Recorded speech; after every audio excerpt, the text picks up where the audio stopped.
يا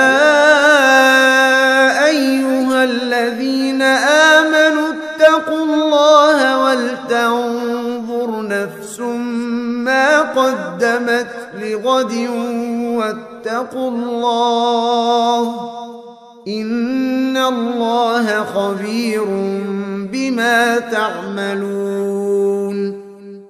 Dan ada satu kejadian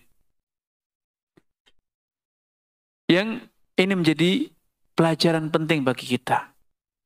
Hafsah, putri Umar bin Khattab, adalah wanita yang hadut taba, temperamen.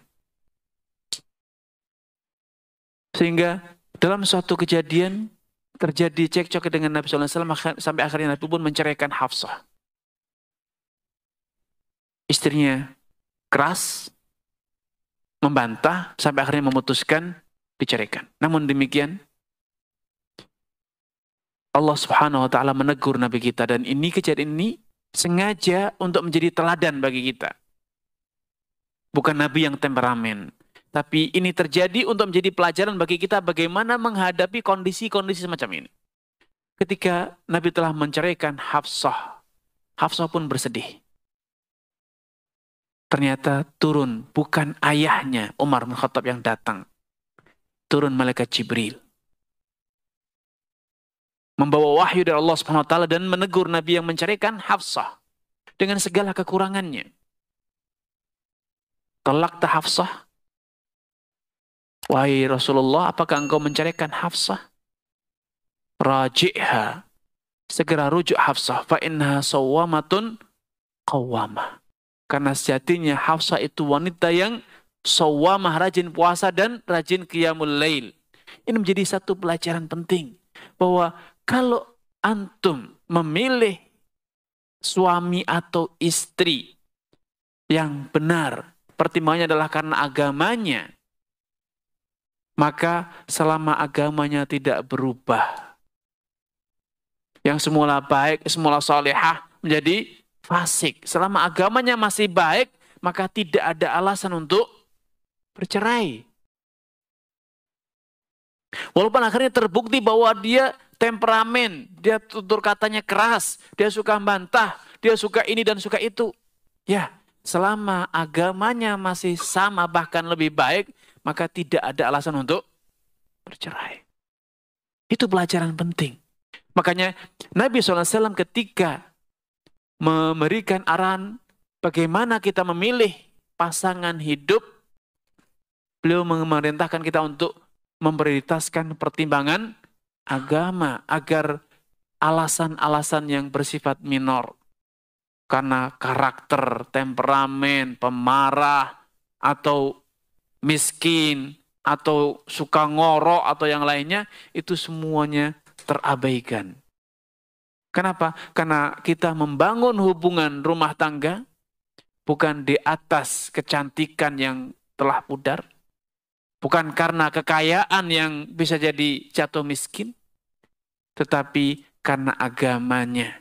Rumah tangga harus dibangun untuk bergandengan tangan menuju kepada ridho Allah Subhanahu wa Ta'ala. Ni'mar rajul, sebaik-baik laki-laki adalah yang bangun malam, sholat semampunya.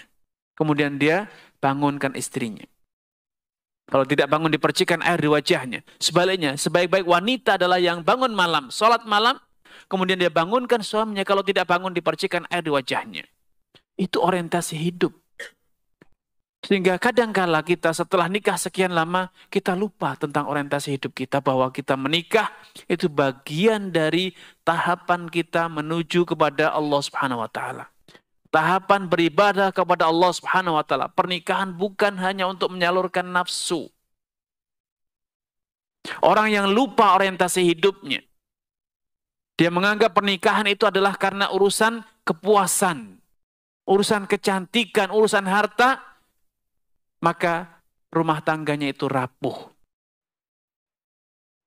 Karena idealnya pernikahan itu tujuannya, orientasinya adalah mencapai ridho Allah Subhanahu wa Ta'ala. Rasul menggambarkan sampai pun dalam praktek menyalurkan nafsu itu tetap harus dibingkai dengan ibadah dan ketaatan kepada Allah. Wa fi bud'i ahadikum shadaqah. pada penyaluran nafsu kalian itu, kalian mendapatkan pahala sedekah. Heran para sahabat, ya Rasulullah, ayati ahaduna syahwata, ya Rasulullah. Kita melampiaskan nafsu kita, syahwat kita, kok dapat pahala sedekah? Maka Nabi memberikan satu penjelasan yang luar biasa. Dan ini nyata pada diri kita terhadap, atau ada pada pasangan-pasangan kita semua. Ara'aita law wada'a fi haram akana alaihi wizr.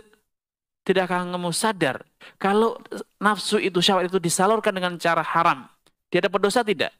Dosa. Demikian pula kalau dia salurkan dengan cara yang halal. Kamu menyalurkan nafsu bukan karena cantiknya, bukan karena mudanya, tetapi halalnya. Selama itu masih terjaga, masih ada, maka tidak ada alasan untuk berakhir pernikahan kita. Apapun yang terjadi pada istri kita, dia punya peran itu. Dia punya peran. Dia adalah partner kita untuk menyalurkan nafsu, mendapatkan pahala dari Allah Subhanahu wa Ta'ala. Di antara biang rumah tangga menjadi gersang. Selain kita lupa akan orientasi bahwa pernikahan bukan karena cantik, muda, kaya, tapi karena ibadah. Selama iman takwanya tidak berubah, maka tidak ada alasan untuk mengakhiri pernikahan. Seburuk apapun istri kita, dia tidak seburuk istrinya Nabi Lut. Dan seburuk apapun suami kita, dia tidak seburuk Fir'aun. Walau demikian, Allah memberikan keteladanan bagi kita, para suami dan para istri. Walaupun dalam ajaran Islam tidak boleh nikah dengan orang kafir. Tetapi kisah Nabi tersebut, Nabi Lut, kisahnya Fir'aun, dikisahkan untuk menjadi pelajaran bagi kita. Bahwa andai pun istri kita buruk, maka dia tidak seburuk istrinya Nabi Lut. Nabi Lut pun tetap mempertahankan pernikahannya hingga akhir hayatnya. Beliau tidak menceraikannya. Istrinya Fir'aun tahu suaminya adalah lelaki yang paling jahat di dunia ini. Tapi beliau tidak minta perceraian. Beliau berjuang untuk bertahan. Walaupun sampai akhirnya dia dibunuh sendiri oleh Fir'aun. Istrinya dibunuh sendiri oleh suaminya. Kenapa? Disinilah rahasia Allah Subhanahu wa Ta'ala. Allah Subhanahu wa Ta'ala mengajarkan dalam Al-Quran. Walahunna mithlu alladhi alaihin nabil ma'ruf walirijali alaina darajah. Hendaknya masing-masing kita fokus menunaikan kewajibannya, bukan fokus menuntut haknya. Itu kunci keberhasilan rumah tangga. Tanggung jawab suami adalah bagaimana membahagiakan istri, menjalankan tugasnya, bukan menuntut. Istrinya Fir'aun tidak mendapatkan haknya. Tidak dibimbing untuk menuju ke surga, bahkan dibimbing untuk menuju ke neraka. Tapi beliau fokus untuk memberi, menunaikan hak suami. Karena beliau percaya hak dia walaupun tidak didapat di dunia, akan Allah berikan sempurna di akhirat.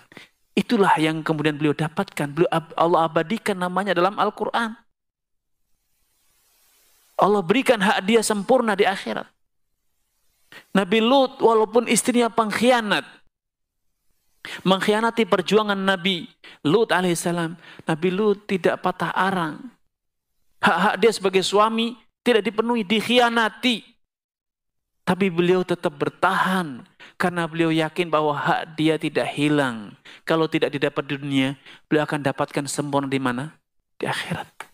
Itu tuntunan Nabi dalam menghadapi kekecewaan karena sebagian hak kita tidak kita terima, tidak kita dapatkan. Jangan khawatir, hak kita tidak akan hilang.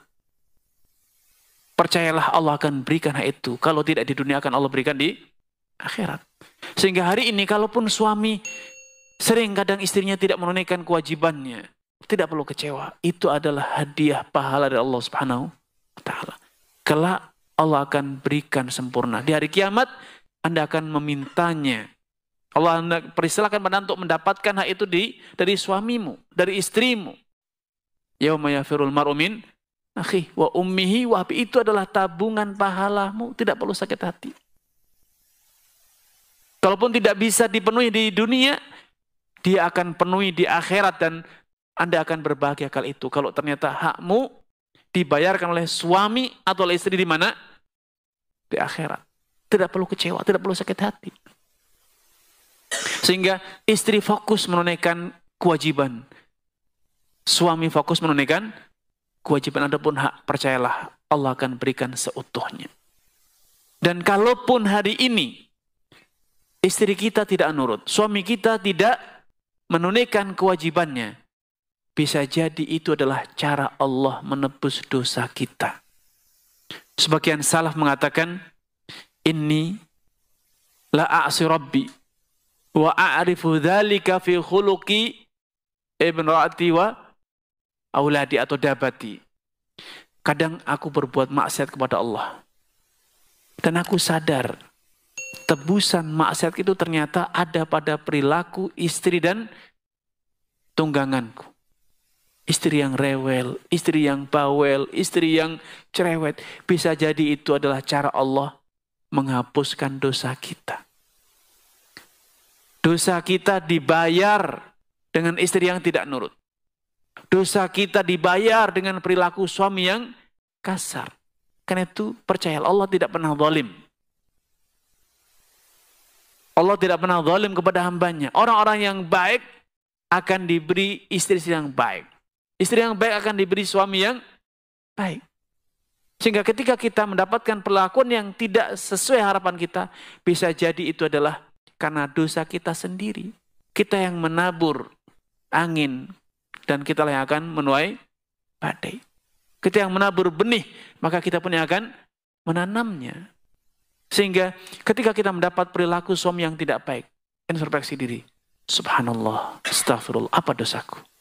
Sehingga suamiku yang semula baik menjadi tidak baik. Kalau istri yang berbuat tidak baik, beristighfarlah, bermuhasabahlah. Bisa jadi itu cara Allah membalas dosa kita.